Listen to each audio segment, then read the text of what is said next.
start over. All right, how are you? Welcome to episode 9 of the LightySportsPod. Sorry, we're laughing at the start. I almost just knocked over my entire desk in my drink. That would have not been good. Yeah. Anyways, if you guys have been enjoying this, give us a like, subscribe, all of that fun stuff. Reminder too, if you guys have questions, you can DM it to me on Instagram or shoot us a message on the comment section below our YouTube video. All of that. So we did. Actually, you know what? Before we jump into the questions, this week is the NHL trade deadline. Friday, tomorrow is the NHL trade deadline. There's been a few bangers already this week. So we're not going to talk NHL today, but if you guys have any questions or thoughts on the trade deadline and the trades and stuff from the NHL, also open to talk about that too. I was busy at work today. What, Sens do anything? No, not yet. What about my Leafs? Yeah, they traded for defenseman Joel Edmondson again. You guys used to have him. He sucks. I don't know why. Brad Treliving loves sending 3rd and 5th round picks for really bad 6th and 7th defensemen. They need depth. Yeah. I think they need more of a top 4D, to be honest. Anyways, we'll move on. So we have one question today. From a big baseball fan, Aaron Ritchie. You can tell by the plethora of questions he's shot us about baseball already. Anyways, she sent a question via John Boy, actually. So John Boy Media, they're a big baseball media outlet. The question was, what team in sports history, I guess it didn't have to be just baseball, but we went the baseball route, would you want to see a documentary made about? For me, I have 2 good ones, I think. First one, the 2017 Houston Astros, just because I want to hear all about the cheating scandal and kind of look into the background. Fastball coming. Look into the background and see what might have been going on. Like maybe there was an actual buzzer on Jose Altuve, especially since after he hit that 1 home run, everybody wanted to jump him, and he was holding his sweater really tight as if he didn't want it getting taken off. So yeah, he made, what do you say? You know what? His wife told me not to show my skin on TV. Yeah, something like that. But yeah, whatever, bro. Yeah. So I think that would be a good one, an interesting one. Otherwise, biasly, the 2015 Blue Jays was really awesome team. It was fun. All the trades at the deadline, I'd like to see what Alex Anthopoulos was actually, how he was communicating and how he cooked it all up, because they got David Price, they got Troy Tulowitzki, they got LaTroy Hawkins and Ben Revere. They did a bunch that off season and or during the regular season, by the trade deadline. And obviously the famous Jose Bautista bat flip happened that year. And we should have won the World Series that year. Remember, I don't know if you guys remember this, but Kansas City Royals fan reached over the fence for a ball, robbed us of all that, of a series win, honestly. That was huge, and they ended up winning the World Series, so that could have been us. So did they get another pitcher besides Price? There was another veteran arm they traded for. I'm trying to remember his name. He was Mark Lowe was a relief pitcher. Yeah, the relief pitcher. But there was another guy in the rotation I thought they traded for. Maybe not. Maybe I'm I think Price was the big one. Yeah, Price was. But yeah, those would be my 2 documentaries that I would like to see made. Was Clemens on the team that year? Roger? In 2015? Oh, hell no. Hell no. No. No, yeah, I'm talking about the 2015. Yeah. Roger would have been the early 2000s. Yeah, no, for sure. You never knew with Roger though, right? Yeah, well, his kid's playing in the MLB. For me, it would be the 1994 Expos, that what-if team, right? They had a strike that season. They never finished the season. They had young Pedro Martinez, Larry Walker, Marquise Grissom, Moises Alou, trying to think who else was on that team at that time. But Cliff Floyd was on MLB Network. Heads up, Cliff. He's actually very good on the MLB Network. But I would do the 1994 Montreal Expos for sure. But there's many, right? The Braves with the three heads there, Glavine, Maddox, and Schmaltzy. How that all came about, right? Bobby Cox was managing, so there's a lot. And of course, you go back to the Bash Bomber days with Canseco McGuire too in Oakland. Yeah, Is that what they called them? The steroid A's. The Bash Bombers? I think that's what they call them. I don't know. I call them the steroid A's. Yeah, well, both of them. Yeah. Ricky was on the team, I think. Yeah, Ricky was on the team. Of course, Ricky's doing steroids. I think everybody was on that I don't team. know if he ever got actually busted or not, but... No. But, yeah, there was a lot. And I think there was a lot of characters on that team, too. Even Dennis Eckersley might have been on that team. He's a character. I know they have a lot of documentaries on Dennis Eckersley and Dave Stewart, but I don't know if they have one for like the entire late 80s. Yeah, I don't know. Team. Dave Stewart was the guy I think got traded to the Jays, but that was a different year. Yeah. But he was a veteran. I remember him with the Jays. He was, oh man, you ever see he's got the hat he's got the good bend on the cap. What do you call that with the good bend? I don't know. I just curve. I don't know. He looked good. But yeah, for me it would have been the Expos for sure. The what if team if what would have happened if they didn't strike and kill the season, right? So that's my take. So yeah, good question though. They were like 70 and 40 or something. Oh, it was really good. They probably were supposed to win the chip that year. It was really, really, really good. All right. Thank you for the question, Aaron. We appreciate it, as always. We'll move on now. Just talk a little bit about the NFL, because there was some big news this week as far as NFL cuts. So the Miami Dolphins are doing a big teardown. They cut quite a few people to save some cap. One of them is X. Throw up the X's. Xavier Howard. He's was an elite corner. Very, very, very good. A couple years ago, he led the league in interceptions. I think maybe 3 years ago. Can't remember. But he's very, very good. They cut edge. Former Brown was really good with the Browns. Emmanuel Ogbah. He's hitting the market, and then linebacker from Cleveland, didn't play for the Browns, but he went to OU. He went to Ohio State. Jerome Baker, linebacker, also very, very good. So those are three pretty big names hitting free agency out of Miami, just because of salary issues, I guess. It's interesting though. Look, for me, there is a salary cap, but GMs have so much more room to play with the salary cap in the NFL that I don't like outright cutting people. A lot of the time, there's restructures that happen, which saves the team money. It turns it into dead cap, and then that dead cap doesn't go towards your salary cap. So the Browns do that quite often. We're actually in a pretty good spot this offseason. We have a lot of salary cap available simply because of restructures and dead cap. So when you say restructure, it gets pushed out, kind of like what the Dodgers. Another year. So for example, the last 2 seasons actually, Deshaun Watson was only making $1 million when he's technically guaranteed $55 million a season. But it gets pushed back a year, and a lot of that salary cap turns into dead cap. So it's dead. It's not on the salary. And the Browns GM, as much as people like to rib on the Browns, it is a new era. We have a fairly new GM. He seems to be a mastermind at doing these kind of things, circumventing the cap and stuff. So I've really enjoyed seeing that. So to see some of these names get cut that I'm going to continue mentioning was kind of shocking to me. The Seattle Seahawks cut a couple of really good safeties. Jamal Adams was a former Pro Bowler with the Jets back in the day, former first-round pick. And then Quandre Diggs, yes, I believe he is related to Trayvon Diggs, star corner with the Cowboys. And then you had the Eagles cut safety Kevin Byard, formerly of the Titans, was also a Pro Bowler. I think he actually one year also led the league in interceptions. A few years ago, that was before Trev Diggs and Xavier Howard, stuff like that. And then the Bills cut, and others. I'm going to say and others. I'm only going to highlight the 3 big ones. They cut 3 or 4 other guys too that had roles last year, but their star cornerback, Trey White, I know he's had some injury issues lately, but he's a dog, was always a dog. Safety, Jordan Poyer, also former Brown. Was an elite safety. I do have an inside source. No, I'm not going to share it because that person has an actual source.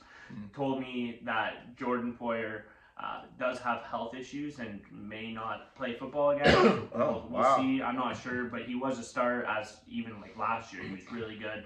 And then they cut their starting center, Mitch Morse, who also had a very good season. All cap-related issues, I guess, again. And then you had the Chicago Bears. They cut safety Eddie Jackson, also a former Pro Bowler. The Jacksonville Jaguars cut cornerback Darius Williams. Billy Waters actually loves this guy. This guy used to play for the Rams, and he was really good with the Rams. I don't think he was ever a Pro Bowler, but he was a solid corner for the Rams back in the day. And then this was the biggest one to me. This was the most shocking. The Denver Broncos cut their star safety Justin Simmons, who again he was a Pro Bowler this year. Yeah. Like this past year, he's an elite safety, very very good. But I will say the safety market for this upcoming free agency class is going to be absolutely loaded with, especially with these cuts like Jamal Adams, safety. Quandre Diggs, safety. Kevin Byard, safety. Eddie Jackson, safety. Justin Simmons, safety. That's a lot of really good safeties out on the. Jordan Poyer, safety. Those are a lot of good safeties out there now on the market, and I believe it was already a pretty decent class there for the free agency. So interesting. Two things. One is, and before you mention the safeties there, you mentioned they're all defense players getting cut. Is that a normal trend this time? Like, why are we cutting? Well, I should have mentioned too. Like, no, there is offensive cuts too. Like Mitch Morse, center. The center, right? Yeah. But Russ Wilson got cut a couple weeks ago, I think now, by Denver, or maybe it was this week, and I just didn't list it. But I know he got cut, and he's meeting with Pittsburgh. But there has been some offensive guys that are going to get released and such. But I'll also. Just thought I'd do this quickly too. It's not in my notes or anything, so we'll see if I get this wrong. I don't think I will. But March 11th and March 12th are the 2-day tampering period in the NFL where the offseason technically begins. So they have 48 hours to negotiate deals with players. And then March 13th is when free agency technically opens. So as soon as free agency opens on March 13th, there's going to be like 100 deals made. It's going to be all coming in at once because they have 2 full days to negotiate deals, and a lot of them will probably get done like the first day or the second day. Whereas, like obviously in baseball, the off season's been long, takes a while for stuff to happen. That's not the case in the NFL. So we should get a whole bunch of news. Hopefully this time next week, be next Wednesday is when it opens. So we'll probably have a ton to talk about NFL wise in the pod. So my second question was on the. And you mentioned the amount of safeties. It's almost too much out there in the market. They're not going to get the money they want. Well, I can see that because I think they're already supply and demand, right? They're already going to have to take a pay cut because they got released. So I don't imagine any of these guys, minus Justin Simmons. He'll actually he could actually get more than what he was getting paid before. But most of these guys probably going to have to take a bit of a dip. But the thing is, most NFL teams roll out usually like four safeties a game, I'd say. Like you'll have the strong safety, a starting strong safety, a starting free safety, and then a lot of rotational pieces. So 2 guys come in quite often. Like I know the Browns last year used Juan Thornhill, Ronnie Hickman, Rodney McLeod.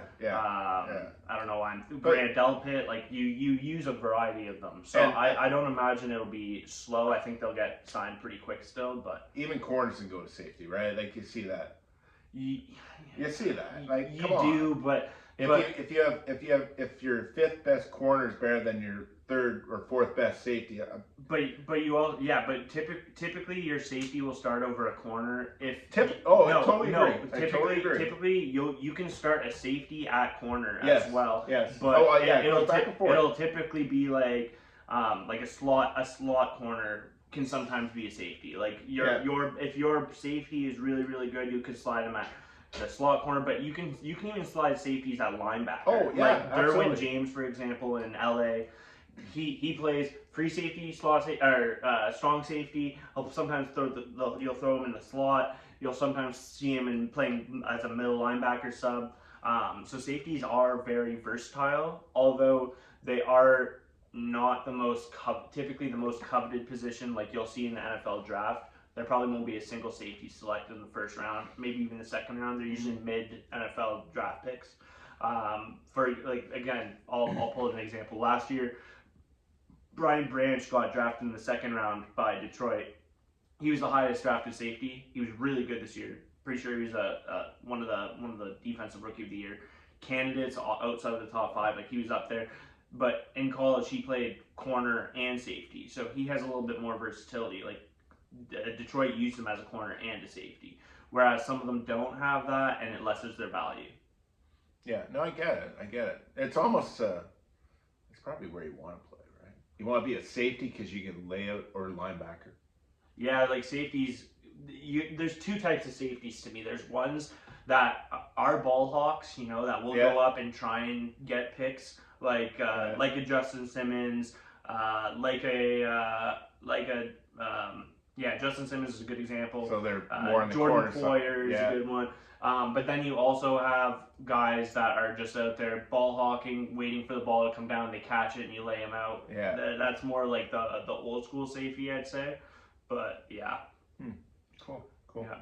So that was the NFL cut news. There's a lot. Stay tuned for free agency. It's going to be a fun one.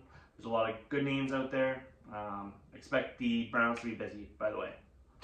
Actually, though, I heard that they are looking at Christian Wilkins, who did not get tendered a contract by Miami and is an elite defensive tackle / pass rusher. Super excited about that. Anyways, we'll move on from quick football chat and we'll get into some baseball.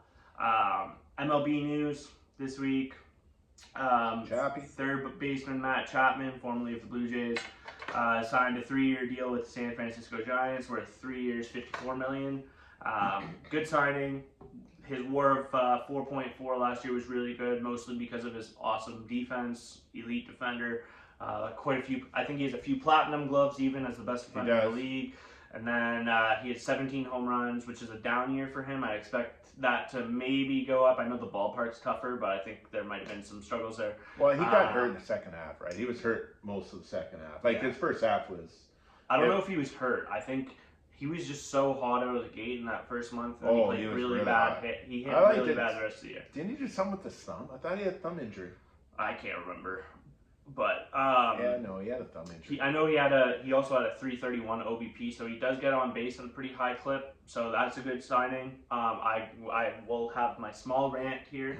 Okay, this is a brutal loss to the Jays, and I hate it. All right, it sucks. Apparently, the Blue Jays earlier in the offseason offered him 6 years at $120 million, which is obviously way better than 3 by 54. Oh. Hold on, let me get into it. And Chappie did like Toronto. He did. He enjoyed his time here, you can tell. He declined it because Scott Boras is an idiot, so he settled for way less in years, less in value. Why did the Blue Jays not circle back towards the end of the offseason and offer something? You're telling me we couldn't beat 3 years, $54 million? Give him $360 and I'm sure he signs. Why didn't we circle back? I think our GM is literally so, stubborn. I think he thinks Isaiah Kiner-Falefa is an upgrade. I'm not even joking. I can't explain this, but anyways. Well, he already gave the money out, right? It's hard. Who did they give the money out to? IKF. 2 years, $7.5 million a season is going to stop you from spending money on Matt Chapman when we were apparently willing to spend $700 million on Shohei. Okay, fine. Sorry, I said it the wrong way. They didn't give the money out. They gave the position away already. That's not but he's not a starting quality third baseman. I get it. You're giving that position away. But you can play him as a utility guy. You can have him as a backup to Chapman. Who's our backup at third base? What? Biggio? Espinosa? Escobar is 0 for 16 on spring with 9 Ks. He's not making the team. He's out. He's going to get cut. He's gone. Santi Espinal is not making the team. Ernie Clement is. Ernie Clement is a better baseball player than Santi Espinal.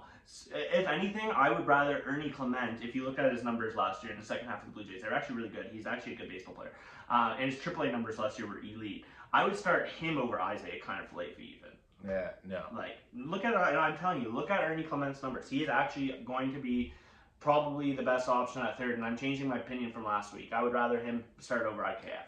Either way, you circle back, you get that deal done, and this complaining isn't happening. Every Giant pitcher's happy today with Chappie playing third. I can tell you that, and all of them are ground ball pitchers there.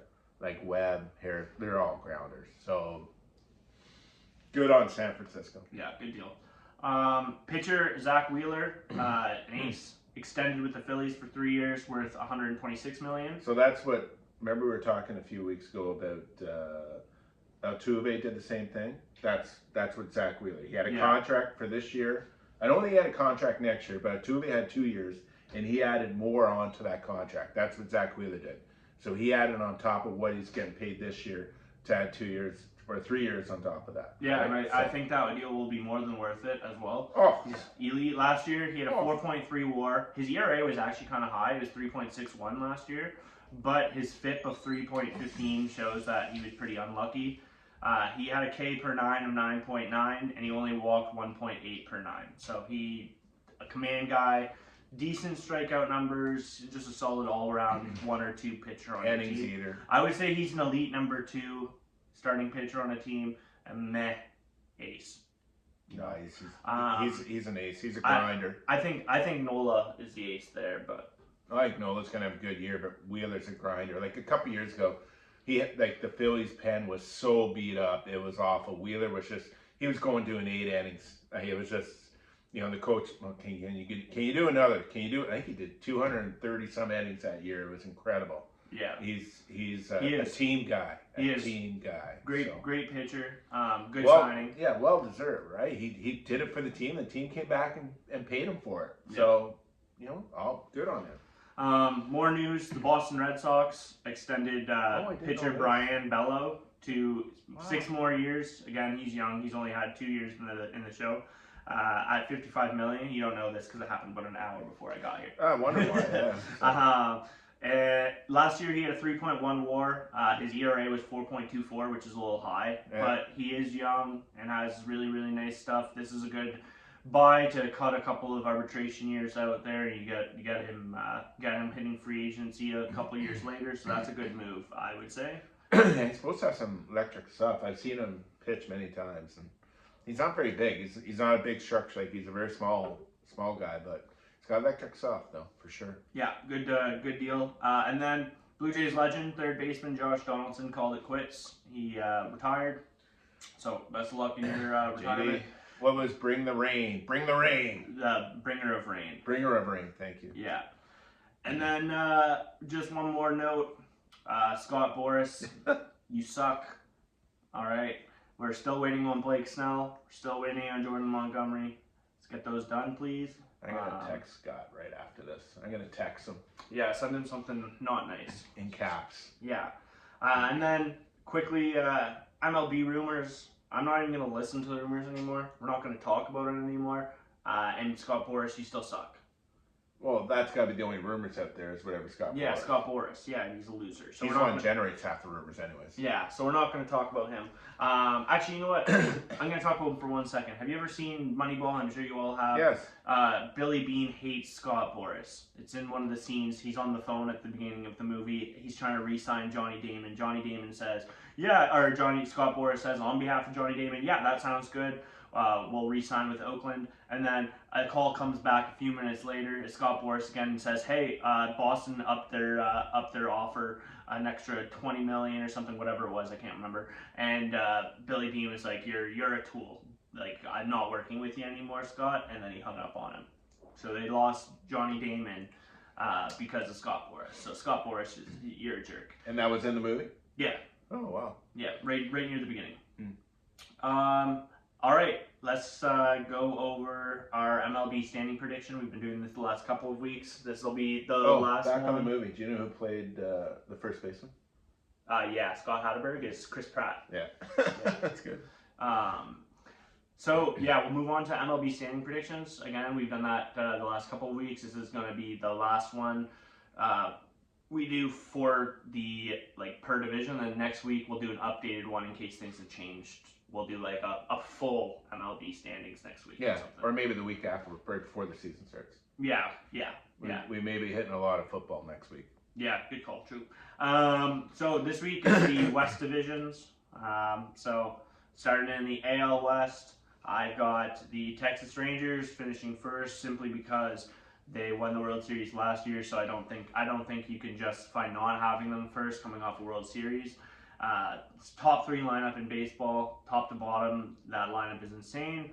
I think the pitching will be led until injuries are resolved by Nate Eovaldi, John Gray, Andrew Heaney, and Dane Dunning. All 4 of those dudes are talented guys with good stuff, so I don't imagine they're going to have a huge drop-off in pitching. I think they'll be perfect fine. I heard Eovaldi's looks really good this spring.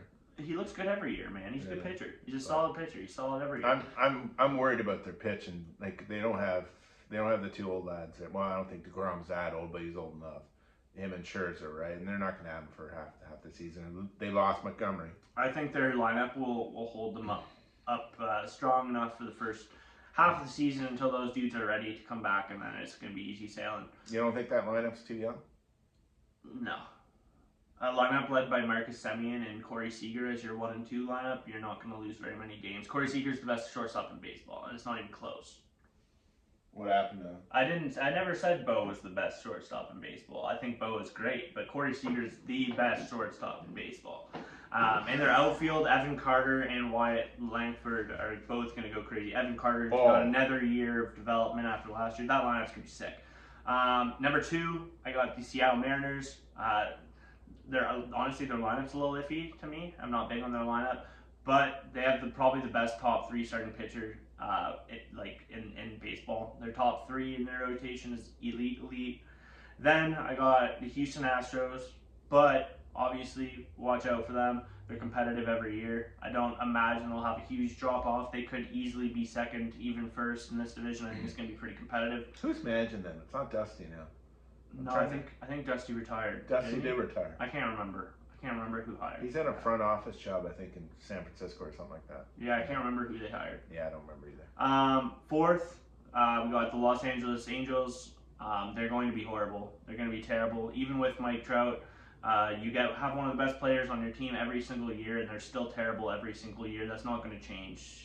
And then you got guys like Anthony Rendon, who literally came out in spring training this year and said he doesn't like baseball. So he said that a couple years ago too. That's a loser organization. That team loves losing. Loser organization. They'll never win. Are they doing a 6-man staff this year again? I don't know. Probably. I don't know. Their team sucks. And then obviously 5th, the Oakland Athletics. They're the worst team in baseball this year. They'll probably have 120 losses. Yeah, I think I put a comment in there. Do you think they're going to go over 40? Yeah. Do you think, well... You have to be really bad not to win 40 games. Like, you have to be the worst team in MLB history to not hit 40 games. They're pretty bad. They are pretty bad. But I don't imagine them going... They play 162. Yeah, they play 162. So if they had 40 wins... They'd have 130 losses. I'm bad at math, man. 122 losses. 122 losses. So they win one. Yeah, honestly, 40. They could have 40 wins. They might have 40. I don't think they'll go under 40. But if they have exactly 40, I probably wouldn't be surprised. But I don't think they'll go under 40. That's very hard to do. I don't think you lose more than 122 games. Well, 40 wins, they win 1 out of every 4. That's a lot of sweeps. What? They're awful. I don't think they're going to hit 120 losses. I'm changing my tune. You can't get swept every single series. Well, 1 out of every 4. So. They'll win 50 games. I'll go 50. Okay. That'll be my over-under. All right. I think it's going under. We'll place the over-under at 49.5. Sorry, Oakland. They're bad. And they are playing in the Coliseum. 1 more year. No, I don't think they are. Yeah, they are. No, I think they're playing in Sacramento. No, they're not. I mentioned that, but no, they're in Coliseum for 1 more year. No, they got Sacramento the next 3 years. I'm looking this up right now. Okay. I'll go through my picks and while he looks it up. Seattle, I like Seattle first in the AL West. I think they got the best pitching in the entire American League. Right, top 5, even their bullpen. They got electric guys in the arm. Electric arms in the bullpen. They're big time. Lineup is a little shaky. I agree with the young lad here. A little shaky, but they got rid of Teoscar Hernandez, which was good for me because I'm not a big Teoscar guy. You know, I think he's bad in a room and all that. I know he's going to shake his head and yell at me in a Bro, minute. what's wrong But with what's that's time out? that's Time out. I'm me. going to interrupt But you. I actually like what they did with Mitch Haniger coming back. So bring him back. No, time out. I'm interrupting. You're looking. I am that can wait. What is wrong with having fun in baseball? I don't understand. I think this is a boomer outlook. Like this is a look that this is something that comes from people born in the 1960s, which you were. No, that was exposed. Bro, what is wrong with having fun in baseball? Are you gonna hate Chris Bassett for the Blue Jays because while people are interviewing, he throws sunflower seeds at them? No, they're having fun, bro. There's absolutely nothing wrong with Teoscar Hernandez in the clubhouse. Everybody on the Blue Jays loved him. They're having fun while winning ball games. Maybe I just don't like Teoscar. Maybe I don't like him. Maybe it's just me. Maybe. That's ridiculous. You just gave my age away. That's great. I didn't say what year. That's good. Thank you. Seattle first, Texas number 2. Young lineup. I look forward to actually. They might be everyone likes watching the Jays, right? They think they're electric and they have fun in the dugout, and, whatever, all the hoot and hollering they do at the end of the dugout. That little group on the far end, the group I'm talking about. They love that. I think you're going to get a lot of people watching Texas this year because of that lineup and those kids watching the kids hit. Carter, Langford, it's going to be fun to watch. I got Houston third, just like you, a little older, couple people in walk years, right? Bregman and Tucker, both potential walk years. I think Tucker's a walk year. I know they're trying to extend him. He may have arbitration still, but no, I think he's in a walk year. Anaheim, any team that has probably one of the best ball players ever to play the game, Trout, they gotta be competitive, right? They gotta do something with Trout, if not. Okay, I just found it. And then my last team is Oakland, who I don't think is going to win 50 games. And where are they playing? Oakland has one more year. You were correct in Oakland. Not very often the old guy's correct. But I believe after that they are looking into playing in Sacramento for a couple of years. Before they move to Vegas. But it did say it's because the most recent report before that report was that the lease was completely out on their stadium in Oakland, so they didn't think they were going to play there. So yeah, that's the information that I have. Yeah, I thought they were actually going to tear down that stadium. They should. Well, it wasn't that bad. It wasn't great. Actually, pretty good. We went to Oakland, I don't know how many years ago. It was better than I expected it to be, but apparently there's service, the people were phenomenal. Yeah, the service was great. But apparently it's constructional problems within the stadium. Absolutely. Things are falling apart. Oh, absolutely. It's a Coliseum. Look at it. Yeah. Absolutely. But the service, I've never had the service at Oakland. I think the best service we have is in Detroit. Oh yeah, when we had we had these seats, lounge seats. You see that? Like that, and a big table between us, and a couple beer. Oh, that was lazy boy chairs at a ball game. Yeah, I had no idea I just give me the 2 vests, right? That's what I did. Give me your 2 vests, and found out. We're sitting in Lazy Boys with the table between us, and a waitress was waiting on us the whole game. It was great. Yep. Anyways, we'll move on to the other West Division. By the way, I will say while I was looking it up, I didn't hear a word that he was saying about the divisions, the last division. So I can't argue, but I'm sure there was stuff to argue. Anyways, NL West. All right. First place, we got the LA Dodgers. So was this a division? We had an argument the other day, or a couple weeks ago, when I said the 2 East, the AL and the NL, were probably the best. Well, the AL East is the best division of baseball. And the NL East I also think it's good because I think Miami's a top 3 team in that group. And you said no, the NL. The NL West was better. I don't think I said the NL West. The NL West isn't. Oh no, you said the AL West. Yeah. No, I did not say that. Yeah, I did say the AL West. No, I did say the AL West. It's because the top 3 teams in the AL West are very, very, very close, very, very competitive. All could win 95 games, I think. That's my argument. The Rangers, the Mariners, and the Astros, all 3 are better than, let's say, the Dodgers, Padres, Diamondbacks combo. You feel me? Agree, but we said NL. We said NL East. Yeah, I don't think the NL East is as good as the AL West. Oh, I think Miami's pretty good. I don't think Miami's going to come close to the Astros, the Mariners, or the Rangers. I think that 3 is better. I don't know about that. To each their own. Anyways, yeah, the NL West. All right, we got the Dodgers finishing first. I think they're the second best team in baseball behind the Atlanta Braves. Agree. But a few weeks ago, we had an argument about the betting favorites on all platforms, and I said the Dodgers are the number 1 team according to bets, and I was right. He didn't believe me, but I do think the Braves are the better team. The Dodgers are still going to win 100-plus games, obviously. Number 2, Arizona Diamondbacks. They went to the World Series last year. Very, very solid team. Good pitching. Well, I'm a little worried about Zach Gallen. I have him in a fantasy team. On my fantasy team, he is very solid at cheap $22. Looks great on paper, but he pitched 250 innings last year, so hopefully his arm doesn't go. That'd be my one concern. Typically, a year after making the World Series, pitchers, that sometimes happens. He's not very big either. No, he does have good. He does have like a good, clean track record though. Like he doesn't seem to get hurt very often. And then that was a good trade from Miami though. Yeah. To get Zach Gallen. Wow. Third, we got San Diego Padres. They set a record last year for most losses by 1 run. Mm-hmm. Not sure if you knew that, but that to me is unsustainable. That won't happen again. I think they're going to win more games than last year. I don't know if they'll make the playoffs, even with losing Soto. I do think that they will get better. And yes, they lost some rotation pieces, but Michael King will be back, or will be there.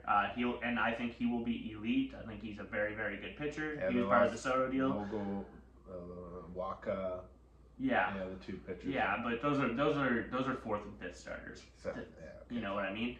And I think those guys can be replaced by good high upside pitching, like Michael King. So I think the Padres will be pretty good this year. I think they're getting really slept on because of how unlucky they were last year, and I think that I just don't think that can happen again. I think they will grow and be better, even with the loss of Soto, like I said. And then 4th, I got the San Fran Giants. They've had a pretty last week I had them on the losers list, but I've changed my mind with the Chapman deal. They had a pretty good offseason, based on everything that I've seen. So hey, they might be 3rd. They might even be 2nd. I think the 4 in this division, or the 3 in this division after the Dodgers, are kind of all interchangeable. They can. And then last, the Colorado Rockies. They're not going to be good. They're going to be better than Oakland, but they're not going to be good. Better than Boston? No, I don't think so either. I agree with you. Those 3 after the Dodgers, lights out, one of the best teams in baseball. They spent the money. They have, they look good, really, really good. But then after that, right? I think I went with the D-backs 2nd, Padres, and the Giants. But all 3 of them can interchange very easily. I think that might be the first time we haven't argued or disagreed about something. All this entire, we're on episode 9 now. All 9 episodes, we have the exact same list for the NL West. Well, and I like Colorado to finish dead last. So, if you don't we actually argue a lot. I think that's why he asked me to do a podcast with him at Christmas. So, so what are we going to do? Ohtani, DH all year? What do you think he's going to do? Yeah, he's going to DH all year. I know, but what do you think his numbers are going to be? He's going to take a step down. I took him in a draft, and it's actually going on right now in the background here. 13th overall pick, DH only, and so I was shocked he was actually there because he's going to see over 20, 30 bases. He's going to hit over 40 home runs easily, and he's going to hit over 300. And he's going to play every day because he's DH. This is my opinion. They did like a top 100 players or whatever in MLB, and this factors in. No, hold on. This factors in the fact that Otani's hurt, so he's a DH only. Okay, and they still had him third. Oh yeah. But, okay, perfect. But no. You know what I think about the MLB? I don't. I don't agree with it. So this. Oh, you don't? No, I don't agree with it, and this is why. This is why he was paid $700 million because he's an elite hitter. He's a great bat. He's a great hitter. But he got that money and he's deemed the best player in the world because he's able to pitch and hit. And if we're looking at hitting only, and that's all he's doing this year, I think he should be lower in the top 100, down to where about Yordan Alvarez is, because they're playing the exact same position just for this year. Over time, obviously next year, Otani's the best player in the world. You know what I mean? He's number one next year because he's pitching. But because he's DH only, he puts up the same amount of numbers as Yordan Alvarez. Obviously, Otani runs a little bit more. But from an offensive output, Yordan Alvarez is actually a better hitter than Otani, in my opinion. He is. He is. He hits for better average. He smashes balls. Yordan Alvarez is really, really, really good. I have them in the top 100 at about the same place because Otani's only supplying a bat. He's only supplying a bat this year. Obviously, next year, he's the number one player in the world. No questions about it. But because he's the DH only, he's at the Yordan Alvarez level for me just this year, which is still 35 to 40 home runs, maybe 45 home runs, 115 RBIs, a nice 280 to 300 average. Like, he's going to have a monster year still. But as far as like the top players go, if you're not providing value on defense and pitching, you're DH only. You can't be a top 3 player in baseball this year. I think that's a fair argument. He only provides the bat. He doesn't provide anything else right now. Okay. Just like Yordan Alvarez. Actually, and Yordan Alvarez actually does play a little bit of left field. I know he does. He doesn't play it well, but he does. No, he doesn't. Otani can play left better than he can. Yeah, but he doesn't. That's the thing. I know. And he won't. He can. He's got Tommy. Well, yeah, even if he didn't have Tommy, he wasn't going to be playing any outfield. He's going to DH only, because if he didn't have Tommy, he would have been pitching, and you're not playing pitcher and outfield. You might, very rarely, but it won't happen. Like, it won't happen. Otani, 13th overall pick in my draft. Yeah, that's about and right. Fantasy draft. Yeah, that's about where right. it's all stats. It doesn't matter if he plays left, right, second. I don't care. I think that's about where he goes. Oh, heck no. Yeah, I think no. I think he's 5 to 10. You got him good at 13 or 12. Yeah, darn right. Yeah, I agree.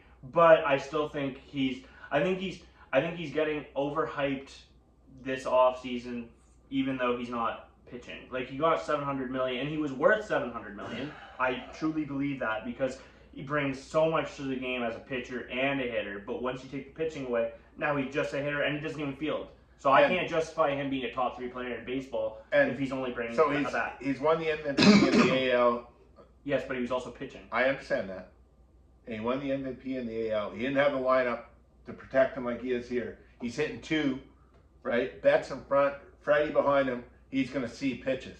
Like, I'm not disagreeing. I still think he has a monster year. Bet365 has the odds of winning the MVP. They have Otani and everybody else. Well, Otani won't win. So look, I'm going to shut that down right now. Otani won't win MVP as a DH only. That doesn't happen. If you're only DHing, you will not win MVP. If you are playing the field as well, which you won't do, all right, then I get it. But Otani right now, just for this season, again, I'm going to reiterate this, just for only this season, is not a top 5 player in the MLB because he only is providing a bat. Dude, out of all people, I figured you would have understood this and agreed, because what do you always say? Pitching and defense wins you ball games. Exactly. I agree. If that's your philosophy, then Otani's value takes a massive hit if he's literally only able to provide a bat. He can't be an MVP if you're only providing a bat. You have to be an MVP. To be an MVP, in my opinion, you have to have fielding statistics that support it as well. You have to be able to do more than just one thing. I love Otani. I do. I wish he was a J. But right this second, as of now, just for this season, again, I'm going to keep reiterating this because next year he will be the best player in the world. Right now, he can't be, because you can't justify it with only one supportive stat, which is hitting. Like, his hitting's great, but you need more than that to qualify as an MVP, in my opinion. Ronald Acuna Jr. is the MVP, and he will be the MVP in the NL. Ronald Acuna Jr. had 70 stolen bases and over 40 home runs last year. Yeah, and a 330 average. That is MVP numbers. And Goods defense in right field. Ohtani, first of all, Ohtani will not hit. He might hit 40 home runs. He might. Yeah, look, guaranteed. Look, Ohtani will hit 40 home runs. Guaranteed. But Ohtani won't have 70 steals. No. He will not have 70 steals, and he doesn't provide outfield value. He doesn't provide defensive value. How would Ronald Acuna not be the #1 betting favorite? Okay, cool. I know we're ranting, and I apologize. Let's put something on it. I am serious. Ohtani. You think Shohei Ohtani will win an MVP this year as a DH with Ronald Acuna in the same league actually fielding? I do. Well, that's ridiculous. I'm not even going to put money on that. Give me odds then. I'm not going to put any odds on it because that's free money for me. That's Okay. free money for me. So that's not even fun. We're going to talk about this offline, and we're going to. You know what? We're going to give you an update next. Hold on. week. I'm gonna right. look up 1 sec before we go off. I want to look up the FanDuel betting odds on MVP. Perfect. I want to thank everyone for coming out. No, we're not done yet. You can stay right there and keep watching. And MVP odds 2024. Oh, look who is wrong again. #1 betting odds favorite at +500, Ronald Acuna Jr. It was 2. #2 at +650, Mookie Betts. #3 at +900, Freddie Freeman. At 4, +950, Shohei Ohtani. A DH isn't going to win an MVP unless he's also providing you have to provide something other than just hitting. I love Ohtani, best player in the world, just not this year. Rant over. I want to thank everyone for coming out. Peace. Thanks for watching. If you guys have any questions, again, we encourage it in the comment section. If you liked it, give it a like. Ohtani subscribe. supporters. Again, big Ohtani supporter right here, which he was a Blue Jay and his #1 supporter. But hitting only takes you so far. You need more.